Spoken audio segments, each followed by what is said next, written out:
Big Rob from Celeb Pipes with a little detour away from the topic of height and onto monthly expenses. How much do I spend in a month? On what? And just how much does it cost to run celebpipes.com? Now we live in Scotland, just outside Glasgow, so the cost of living isn't quite as comparable as somewhere like London. I work full time on the site. Jenny, she's a crafter. Her income is part-time, so we're essentially living on one single wage. In this video, I'm going to break down our regular monthly outgoings. We all need utilities like gas and electricity, and Jenny and myself, we both work from home. I have my PC on from 6am to 6pm or 10pm or even midnight. Jenny works in the craft room upstairs, downstairs in the living room, in the kitchen on the PC, has equipment running, watches the TV, she even blow dries her hair, and that's why it costs us £47 a month in electricity. But what about gas? Well, the central heating's on from October to March, and I even let Jenny have a daily bath. We pay £32 a month on average. We also have insurance for the boiler, the radiators, pipes and drains. That's £35 a month. Compared to home insurance, that's only £9 a month.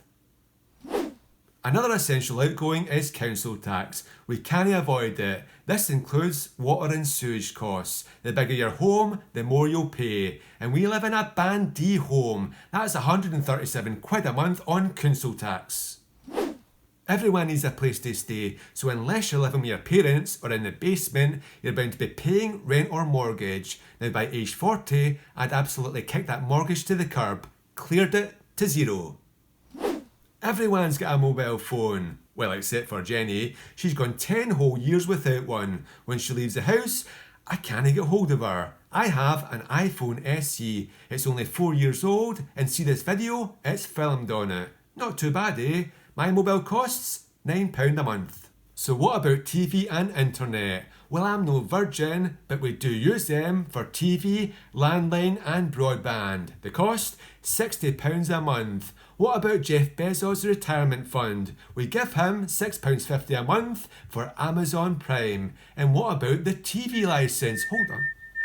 I thought I heard a detective in there. We pay them £13 a month for the BBC TV licence, which funds well-known celebrities' extravagant lifestyles. Everyone needs to eat, and we're no different. But I just worked out, we spend £50 a week, £200 a month on food. No booze, no cigarettes, we don't do takeaways, we don't eat out. But to be fair, we do drink a lot of Iron Brew. As you may or may not know, I run celebpipes.com. Best website ever. The age of the site is now 16 years, the same as Big Iona, but the cost of running it has actually fallen. The main expense is web hosting. That cost me about £40. Next big cost is geolocation software. That costs almost £15. And then we have subscriptions to newspaper archives and ProSite IMDb. That costs nearly £20. In total, almost £74 a month. If you're self-employed like myself, then you're bound to put aside money to pay for taxes and national insurance.